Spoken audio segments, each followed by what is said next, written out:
नमस्कार and welcome to study centre for all. So now देखिए है क्या, ईरान का जो इसराइल पर अटैक करने का प्लान था या फिर कह लीजिए जो है वो अब बहुत हद तक स्पॉइल होता नजर आ रहा है बिकॉज ऑफ यूएसए के द्वारा सैटेलाइट इमेजेस रिवील की गई हैं। उनमें ये दावा किया जा रहा है कि ईरान की जो आर्मी है ना वो बहुत बड़े रूप में इधर उधर मूवमेंट कर रही है ईरान के अंदर, एंड इसकी एयरफोर्स जो है वो भी इसके साथ इंक्लूडेड है। अब ये जैसे ही इमेजेस रिवील की जाती हैं यूएसए के सैटेलाइट द्वारा या फिर कह लीजिए पेंटागन द्वारा ये इमेजेस रिवील की जाती हैं, उसके बाद से इजराइल हो जाता है सतर्क और ये अपने आप को डाल देता है हाई अलर्ट मोड पर। देखिए क्या हुआ था इसके पीछे, उसकी स्टोरी हम आपको समझाते हैं। देखिए 1 तारीख को ईरान के द्वारा इसराइल पर एक बहुत बड़ा अटैक किया जाता है जिसमें ईरान के द्वारा लगभग 180 प्लस बैलिस्टिक मिसाइल यूज की जाती हैं और इसराइल पर एक बहुत बड़ा अटैक किया जाता है ईरान के द्वारा।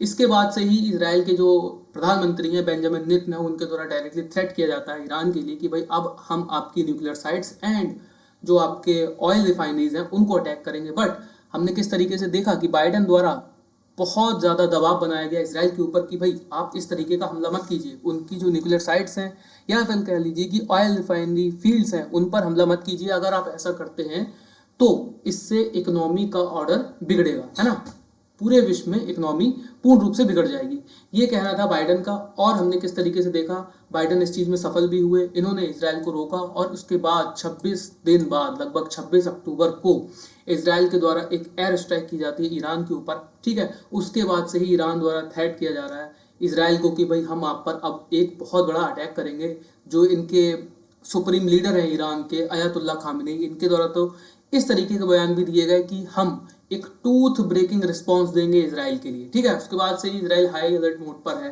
देखिए बात कर लेते हैं यूएसए की। बहुत हद तक 26 तारीख को इसराइल के द्वारा ईरान पर जो हमला किया गया था तब से Israel day by day threat कर रहा है इसराइल को, ईरान। ठीक है, Iran day by day threat कर रहा है इसराइल को कि हम आप पर अटैक करेंगे, बट अभी तक ईरान द्वारा कोई भी अटैक नहीं किया गया। इसका मुख्य कारण है जो यूएसए में चल रहे हैं प्रेसिडेंशियल इलेक्शन। ठीक है, ये बहुत हद तक डिपेंड करता है यूएसए के प्रेसिडेंशियल इलेक्शन पर। बिकॉज देखिए हुआ गया है, जो यूएसए के प्रेसिडेंशियल इलेक्शन है ना उनमें अभी तक ये स्थिति क्लियर नहीं हो पाई है कि कौन सी पार्टी जीतेगी, डेमोक्रेटिक पार्टी जीतेगी या फिर रिपब्लिकन पार्टी जीतेगी। इट मीन्स कि अभी तक ना ही कमला हैरिस का कंफर्म हो पाया है कि वो आगे हैं, या और कह लीजिए कि ना ही डोनाल्ड ट्रंप का ये कंफर्म हो पाया है कि वो आगे हैं। देखिए ये काफी हद तक देखा गया है कि बाइडेन के द्वारा बहुत ज्यादा प्रयास किए गए हैं कि कैसे भी वॉर को रोका जाए। मीन्स इन्होंने मतलब प्रेशर किया था इसराइल को कि आप बहुत बड़ा अटैक मत कीजिए, और इसमें सफल भी हुए थे कि इसराइल द्वारा ईरान पर बहुत बड़ा अटैक नहीं किया गया था।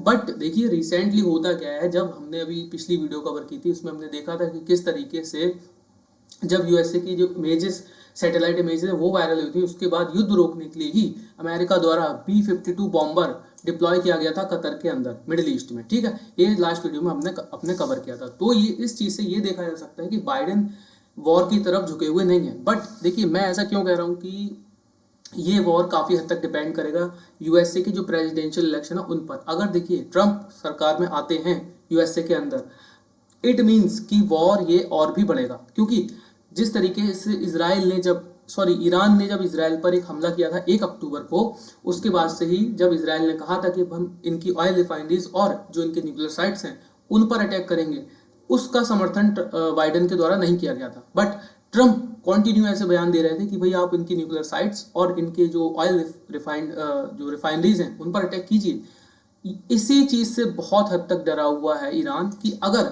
ट्रंप लौट कर आते हैं तो यकीन मान के चलिए ये युद्ध कहीं ना कहीं बहुत हद तक आगे बढ़ेगा। ठीक है, अब देखिए बात कर लेते हैं कि ईरान की जो प्लानिंग थी वो क्या थी इसराइल पर अटैक करने की। देखिए होता गया है, कुछ इमेजेस सैटेलाइट इमेजेस, ये तो इसराइल ने जब 1 अक्टूबर को ईरान पर हमला किया था तो उसमें इसराइल ने दावा किया था कि किस तरीके से उसने ईरान के जो मिलिट्री बेसिस हैं उनको बहुत हद तक कर दिया है तबाह, और जो इनकी कह लीजिए बैलिस्टिक मिसाइल्स की जो इंडस्ट्री थी उसको भी बहुत हद तक इसराइल ने तबाह कर दिया, ऐसा इसराइल के द्वारा दावा किया गया था।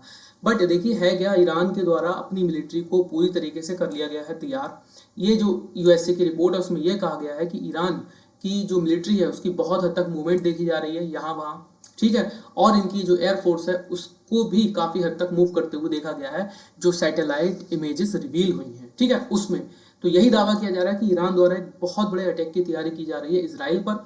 ये यूएसए की जो सैटेलाइट इमेजेस हैं उनमें कहा गया, उसके बाद से ही यूएसए के द्वारा B-52 बॉम्बर प्लान किया गया था, डिप्लॉय किया गया था मिडिल ईस्ट के अंदर। अब देखिए बहुत हद तक ये डिपेंड करेगा कि अमेरिका में सरकार में कौन लौट कर आता है, बिकॉज मुझे नहीं लगता कि ईरान तब तक इसराइल पर अटैक करेगा जब तक ये तय नहीं हो जाता कि अमेरिका में कौन सरकार में आता है। और आप यकीन मान के चलिए, अगर अमेरिका के अंदर सरकार में अगर ट्रंप आते हैं तो यकीन मान के चलिए कि ये युद्ध और बढ़ेगा और अयातुल्ला खामनेई ईरान की पावर कहीं ना कहीं हमें कम होती नजर आएगी, बिकॉज जो डोनाल्ड ट्रंप है वो पूर्ण रूप से पक्ष में है इसराइल के कि इसराइल एक बहुत बड़ा अटैक करे ईरान पर और उसको डोमिनेट करे, और इसराइल पूर्ण रूप से डोमिनेंस करे मिडिल ईस्ट के अंदर। इस चीज के पक्ष में रहते हैं डोनाल्ड ट्रंप, और बाइडेन इस चीज के पूर्ण रूप से पक्ष में नहीं रहते हैं। तो ये चीज अब काफी हद तक यूएसए के जो प्रेसिडेंशियल इलेक्शन है उस पर डिपेंड करेगी कि